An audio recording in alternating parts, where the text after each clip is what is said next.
So here's the thing.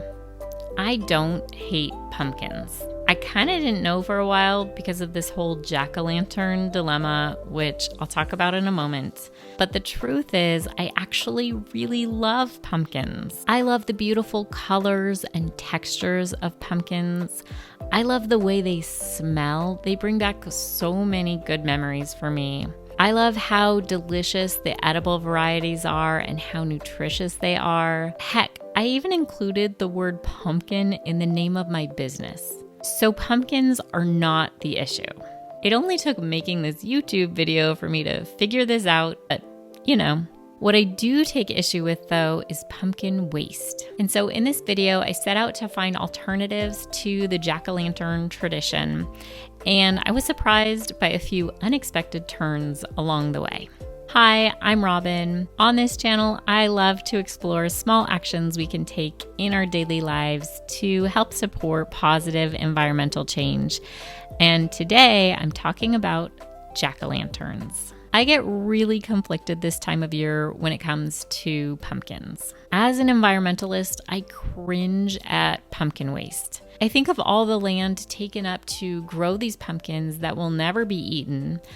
I think of all the resources and water and transportation it takes to get these pumpkins to us. I think of how the majority of these Halloween pumpkins will end up in the trash, where they will end up in a landfill emitting harmful greenhouse gases. So I mistakenly thought for years that food that ended up in a landfill would just sort of naturally break down and be fine. That is so not what happens. So yes, the food will decompose, but not in a happy, natural composting way.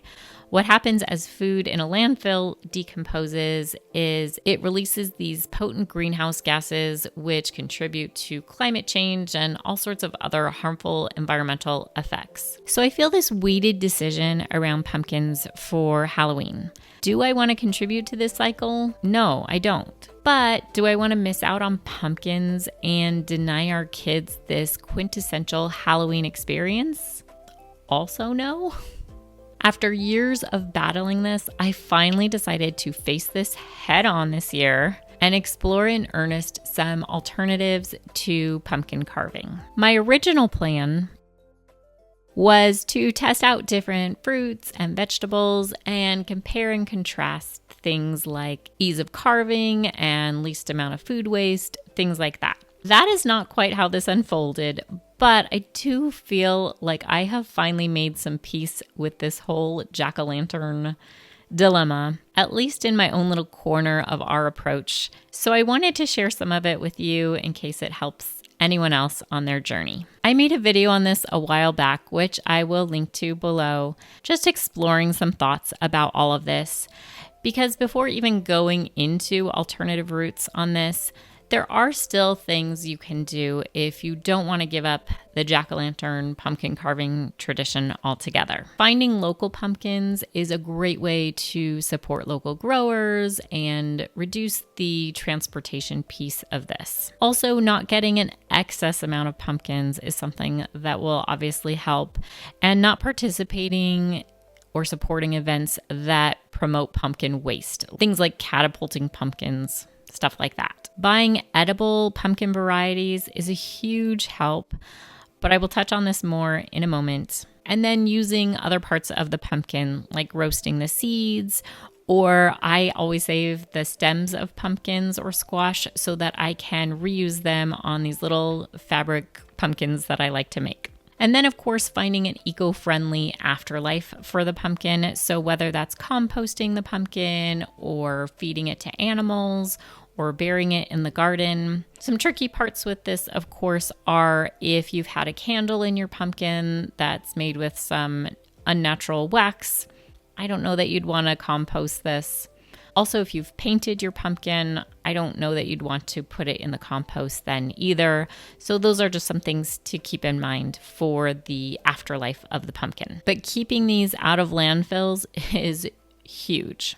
I mentioned other alternative ideas on my other video, things with making or crafting little fabric pumpkins, things like that. But for this video, I really wanted to focus on the carving jack-o'-lantern piece of the puzzle. Originally, way back in the jack-o'-lantern tradition, it was actually root vegetables that were carved, not pumpkins. And I love this idea because when you're carving a root vegetable, you're scooping it out, and the parts you're scooping out can be cooked and eaten right away. I also love root vegetables as jack-o'-lanterns because they are just inherently way more cool and spooky looking than pumpkins, in my opinion. This might not be the case for someone who is truly a pumpkin artist. They would have obviously a larger canvas to work on with a pumpkin. But for people like me who are just carving little, 2 eyes and a nose and a mouth, the root vegetables just look so much cooler than a pumpkin. The trouble with carving root vegetables, though, I quickly found out, is that they are hecka tough to scoop out. Obviously, there are some ways around this. You could heat the vegetable to sort of soften it up for scooping, but then it's not going to last as long as a jack-o'-lantern. I've also seen people drill into these, which makes me super nervous, but I also feel like that defeats any sort of eco-friendly goal because I don't know that you'd want to eat the insides of something that had been drilled into.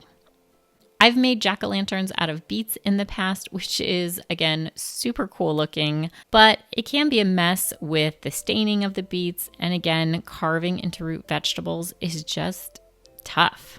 This year, I started my experimenting with a rutabaga and a sweet potato and a carnival squash. The kids and I actually had a super fun time carving these out because we were just all in a good mood. But other than that, the process itself was tough and not fun at all. We did cook the inside parts that had been scooped out. I am not a fan of rutabaga. And I did compost the shell part after we had enjoyed the jack-o'-lanterns for a bit. But was it worth it? Meh.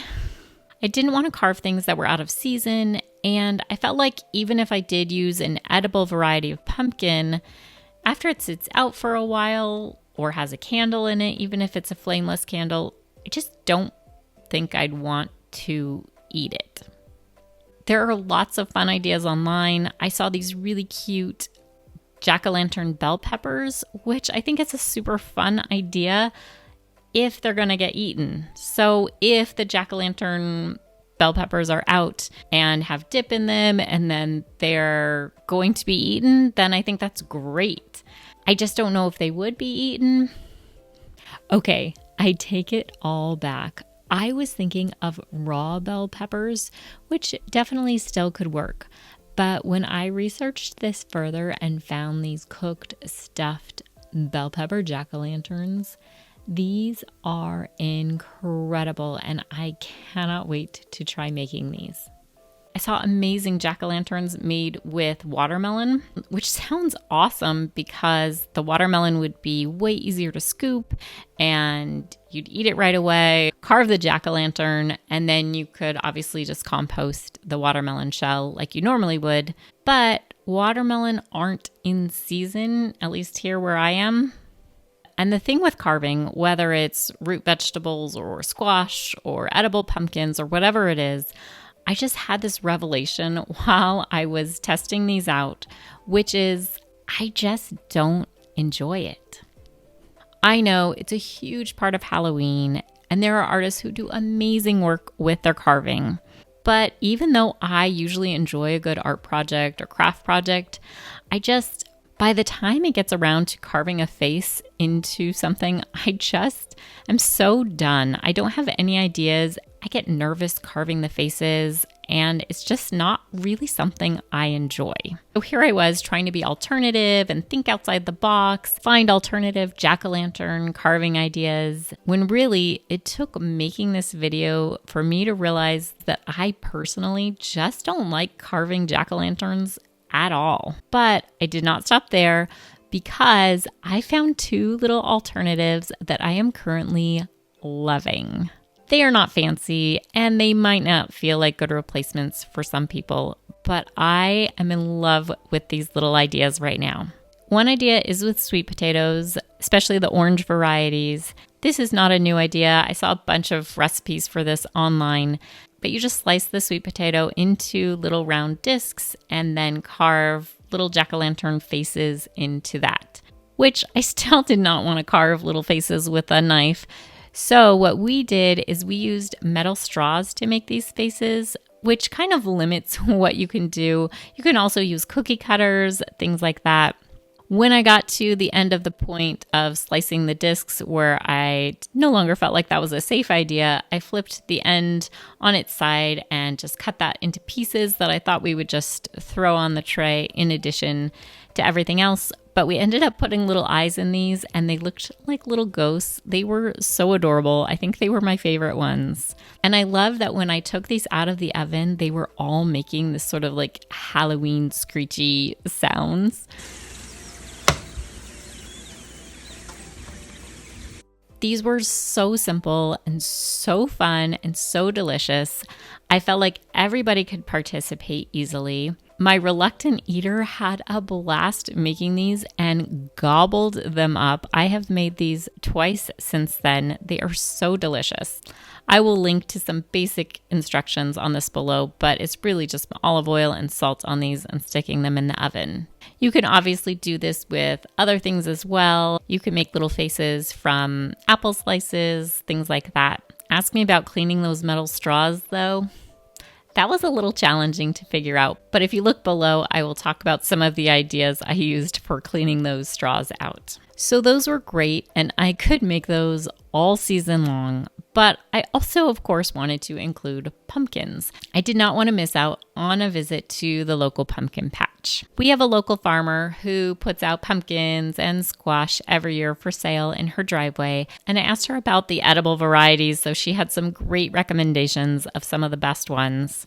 And originally, these were going to be part of my jack-o'-lantern experimenting. We got some gorgeous squash and pumpkins. But honestly, the thought of trying to scoop these and cook these and carve these all by Halloween really stressed me out. So what I ended up doing and loving is these little sticker faces. Years ago at a thrift shop, I got some of those blank sticker sheets. So I just drew some simple eyes and mouths on these sticker sheets. Kids and I had such a blast putting these on the pumpkins and other squash.